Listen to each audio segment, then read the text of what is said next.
आपने देखा होगा कि पिछले कुछ दिनों से मुसलसल हम कोशिश कर रहे हैं कि अपनी जमात को थोड़ा सा वसअत दे दें, और क्योंकि लास्ट ईयर के इलेक्शन के बाद थोड़े से हम भी स्लो हो गए थे और नई सरकार आ गई थी, तो हमें ये भी महसूस था कि इनको टाइम दिया जाए ताकि ये लोगों के लिए जो वादे किए हैं इन्होंने ये वो पूरा करें।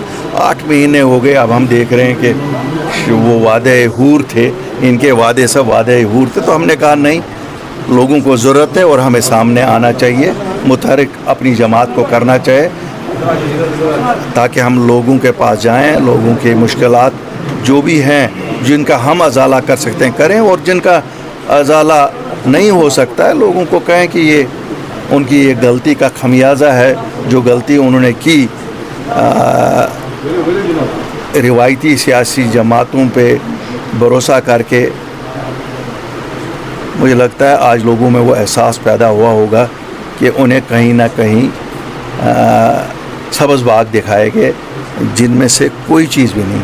मैं जो सरफहरिस्त सबसे ज़्यादा मानता हूँ, अनएम्प्लॉयमेंट का बड़ा मसला है, रिजर्वेशन के लिहाज से जिस तरह से इस वक्त कुचला जा रहा है हमारे लोगों को, और इसी तरह जो हमारे नौजवान जो बनते कोई बात ही नहीं कर रहा है। जैसे ये सरकारें आई हैं वो मसला ही जैसे ख़त्म हो गया। 370 जिस पे ये लोग मैंडेट लोगों से लिए, आज न इनके लिए कोई मसला है, न वो दूसरी जमात जो ये PhD के साथी थे वो भी आज एक ही फिक्र लाख हुई है उनको कि कौन कितना साबित करे दिल्ली को हम कितने नज़दीक हैं।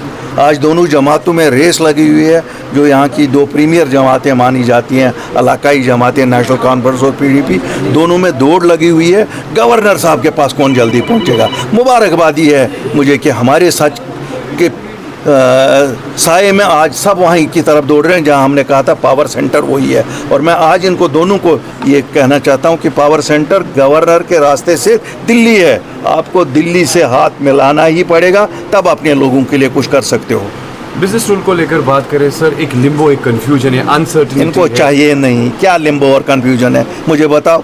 दिल्ली में UT नहीं है, क्या दिल्ली में स्कूल नहीं? बेहतरीन जो एजुकेशन सिस्टम बनाया दिल्ली की सरकार ने बनाया, PWD उनका बेहतरीन था, हेल्थ उनका बेहतरीन था, कौन सी चीज़ नहीं है? मैं तो आप तो सब लोग ये कहते हैं, मुझे तो सबसे जो लाहक परेशानी है वो ये है कि जब हमने ज़मीनों की प्रोटेक्शन और नौकरियों की प्रोटेक्शन लाई, उस वक्त हमारा दिल्ली के साथ बाज़ाब्ता बात हुई थी, सब 15 साल डोमिसाइल को बढ़ाना होगा। तो उस वक्त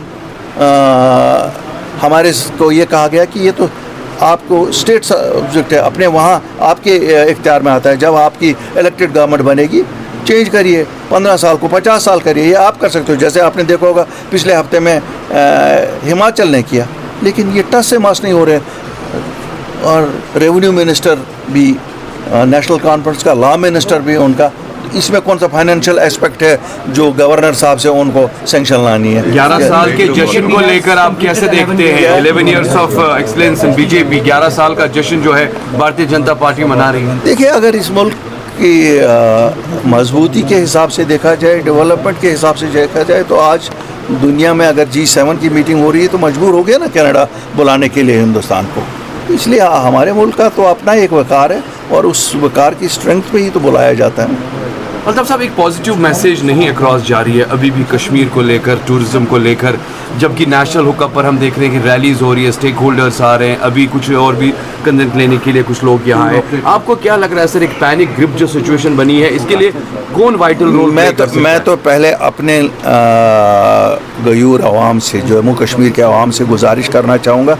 देखिए, हमें जो धक्का लगा वो धक्का शायद हमारी गलती की वजह से नहीं लगा।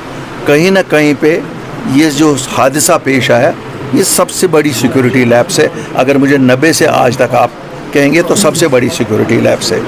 मैं पहले भी कहा है, एक्सटर्नल फैक्टर जो इसके थे, शायद भारत कि सरकार ने, भारत के वज़ीर आज़म ने उनको जवाब तो दे दिया, लेकिन इंटरनल का हम अभी तक नहीं देख रहे हैं कोई जवाब दी। हम नहीं देख रहे हैं कि किसी पे कोई ये कहा गया कि कौन रिस्पॉन्सिबिलिटी फिक्स नहीं की गई है, वो भी करनी पड़ेगी, नंबर 1। नंबर 2, मैं अपने इस मुल्क से भी एक आज आपके वसातत से मैसेज देना चाहता हूँ।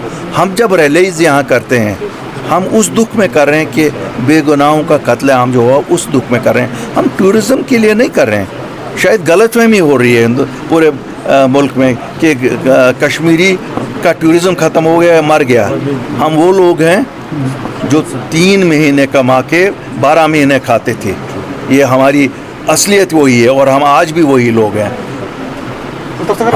हम लोगों को वो चीज़ें नहीं हैं। हम अगर अफसोस कर रहे हैं तो इंसानियत का अफसोस कर रहे हैं। और जहाँ तक रोज़ी का सवाल है, रोज़ी तो अल्लाह हमें देता है, वो नीचे जो पत्थर के नीचे कीड़ा है उसके लिए भी वो देता है, इसलिए वो ये गलत ना समझे। लेकिन हम चाहते हैं वो आएँ, यात्रा ही नहीं, यात्रा तो ठीक है एक मुक़द्दस फरीज़ा है उनका, वो करना चाहते हैं, वो आएँ। और यहाँ किसी का खौफ नहीं है, उनको मेरी सिक्योरिटी की ज़रूरत नहीं है। यहाँ उनको गवर्नमेंट ऑफ इंडिया की पूरी सिक्योरिटी होनी चाहिए, government of Jammu and Kashmir की ज़िम्मेवारी है। जब हम कहते हैं ज़िम्मेवारी आयत फिक्स करो, हम कहते हैं क्योंकि सिक्योरिटी लोगों का काम नहीं है, वो सरकारों का काम है, चाहे वो दिल्ली की रिस्पॉन्सिबिलिटी थी या कश्मीर की, हमें उसमें कोई गर्ज नहीं है। लेकिन हम उनका यहाँ इस्तकबाल करते हैं, हम उनको कहते हैं ना, जो जिसे कहते हैं ना, अपने दिल से स्वागत करते हैं। और हमें पूरा यकीन है अल्लाह के फजल से वो बहिफाजत आएँ भी और यात्रा करके वापस भी जाएं। हम उन जमातों में से भी नहीं हैं जो डुगडुगी बजाने के लिए सड़कों पे आएंगे कि हाँ जी ये करिए, उनका मजहबी फरीज़ा है, वो करें। सर आपने मेरे मज़हब में मैं वहाँ नहीं जाता हूँ, मैं नहीं जाऊँगा। सर आपने रिजर्वेशन की बात की, तो गवर्नमेंट से जो कमेटी बनाई थी उसने अपना फ्रेमवर्क बना दिया है, लेकिन इस पर भी बहुत सारे लोग रिजर्वेशन की बात भाई सीधी सी है, it should be an economic criteria. मैं नहीं कहता हूँ कि आप ST SC इनको नहीं दे दो, भाई इकोनॉमिक क्राइटेरिया उसमें भी फिक्स करो। अगर मैं ST कैटेगरी से हूँ या SC कैटेगरी से हूँ और आज मेरी आमदनी 5 लाख रुपया, 10 लाख रुपया, 20 लाख रुपया मैं इनकम टैक्स भरता हूँ, तो मुझे कैसी रिजर्वेशन? वो 5,000 रुपये वाले को दे दो ना, 10,000, इकोनॉमिक क्राइटेरिया। इसी तरह शहरी श्रीनगर ख़त्म है। अब देखो ना शहरी श्रीनगर में You believe that the people are doing luxurious rides, especially enjoying the activities? नहीं, देखिए ऐसी सरकार चलाने के लिए कोई लक्जरी नहीं होती है। किस में जाएंगे? अगर जहाज़ है अवेलेबल तो जहाज़ में जाएंगे, ट्रेन अवेलेबल है ट्रेन में जाएंगे, तो ये इसमें कोई लक्जरीज नहीं होती है। सरकार बजाते खुद एक बोझ है और ये कांटों का ताज होता है, ये किसी के लिए कोई लक्जरी नहीं होती है। मैं आपको बताऊं, जिसका ज़मीर ज़िंदा हो उसके लिए तो ये कांटों का ताज है कि उन लोगों के लिए हमें काम करना है। हम सब काम करते हैं, उनको मैंडेट मिला है और हम क्यों ना खुश हो जाएं? हमें खुश होना चाहिए, उनको लोगों का मैंडेट है। अगर हमें मिला होता तो शायद हम मुख्तलिफ तरीके से करते और हमारे लिए करना भी आसान था, क्यों हमने वही वादे किए थे जो पॉसिबल थे। हम तो आज भी कहते हैं जो रिलम ऑफ पॉसिबिलिटी में है, हमने वही वादे किए, आगे भी करेंगे।